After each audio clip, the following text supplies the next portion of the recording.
અરે વિચારણા તો 6 દિવસથી બેઠા છે, વિચારણા હજુ નથી કરી શકતી. કંપનીને ગંભીરતા નથી. હમણાં બેઠા છે અમે, વિચારણા કરો છો તમે, મજાક લાગે છે તમને?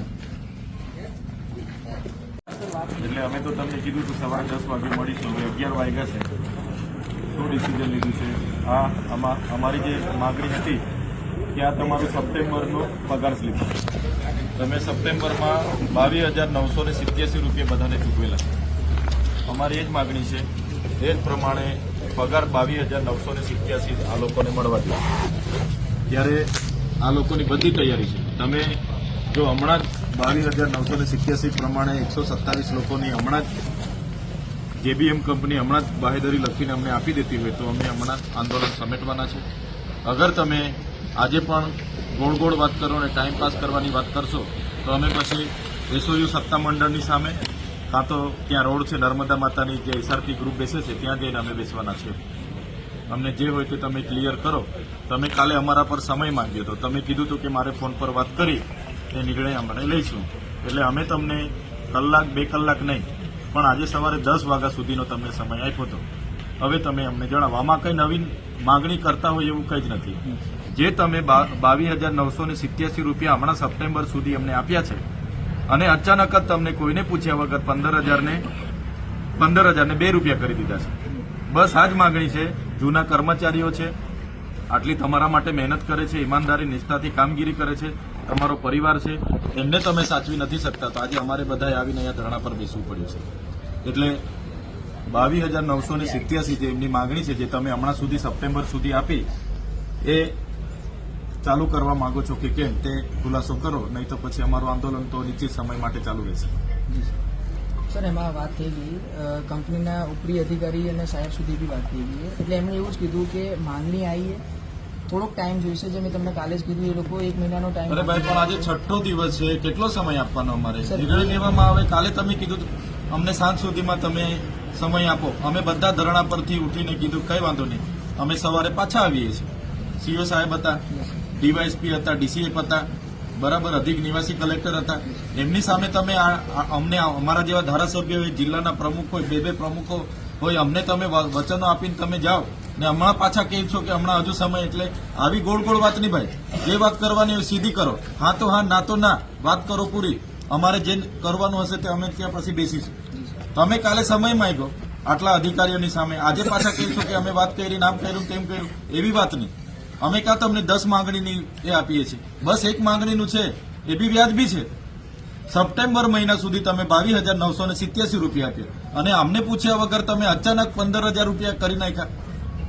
પગાર વધવો જોઈએ કે ઘટવો જોઈએ? તમારી સાથે આ લોકો 6-7 વર્ષથી તમારી સાથે સેવા આપે છે. તમે આટલા પ્રોફિટમાં છો તો તમારે પગાર વધારવાનો કે ઘટાડવાનો? એટલે આવી ગોળ ગોળ વાત નહીં કરો. જે હોય તે ચોખ્ખું કહો, અમને ખબર પડે. સર, અત્યારે તો કંપનીનું એ જ કહેવાનું કે જે આપણે આપી રહ્યા છીએ એ બી નીતિ નિયમ મુજબ છે. નીતિ નિયમ જે બી આપણે થતું હશે એ કરવા રેડી છે. અને એમની જે અત્યારની માંગણી આવી કે પગાર વધારાવાળી છે એ એના માટે 1 મહિનાનો આ પગાર સ્લીપ તમારી જ છે ને? આ બધાને તમે આ રીતના પગાર આપ્યો છે ને, તો કેમ અચાનક તમે પૂછ્યા વગર ઘટાડો? 12 કલાકનો પગાર હતો. અરે પણ કરાવો ને, નોકરી કરતા તૈયાર જ છે, કામ કરાવો. એ વસ્તુના જ ડિસ્કશન માટે કંપનીને હા કરાવો, તૈયાર છે કર્મચારીઓ. સર, 1 મહિનાનો હા, હમણાં મોંઘવારીમાં થોડું આટલામાં એમને પોહાવાનું છે ભાઈ. ઘર પરિવાર એમને ચલાવવાનું છે. એમની બધી જમીનો આમાં ગયેલી છે, બધા લેન્ડ રૂઝરો છે. અમારે જમીનો આપવાની, સરકાર રોજગારની વાત કરે અને તમે આ રીતના શોષણ કરો તો થોડું ચલાવવાના છે. બરાબર ને? એ લોકો કા ના પાડે છે? તમને ના પાડી લોકો તૈયાર છે. ચાલો, કાલે તમને તો કીધું ને અમે તૈયાર જ છે. તમે 7 વાગે બોલાવો, 7 વાગે ચડવા તૈયાર છે લોકો. એ વસ્તુના જ તમે આજે બહારના ડ્રાઈવરો લાવ્યા છે. કેમ ભાઈ? બહારના ડ્રાઈવરોને લાવવાની શું જરૂર પડી તમને?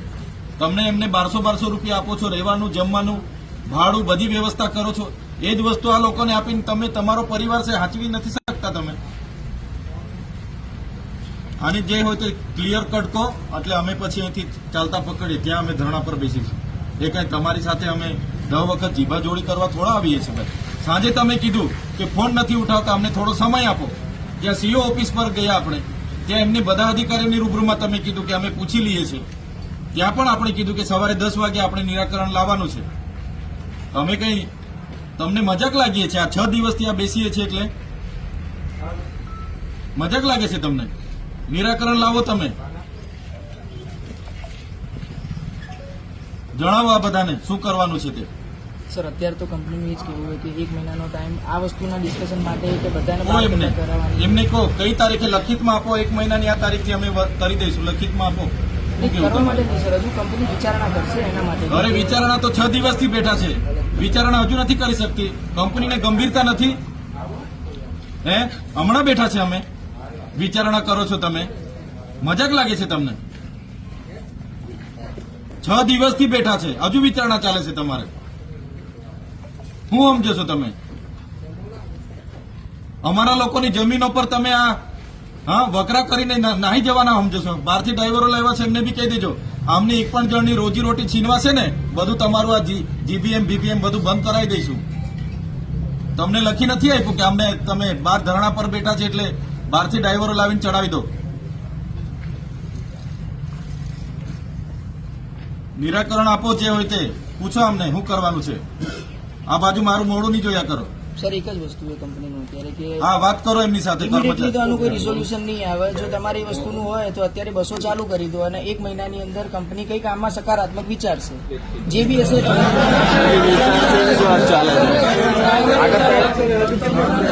આગળ 3 મહિના ચાલેલું હતા કેવી વાત 3 મહિના સુધી વિચાર્યો ને? સાહેબ તમે હાજર હતા. તમારી હાજરીમાં અમે ટાઈમ તો અગાઉ આપેલો જ છે, બરાબર છે. અગર તમે એ 9 દિવસમાં સાહેબ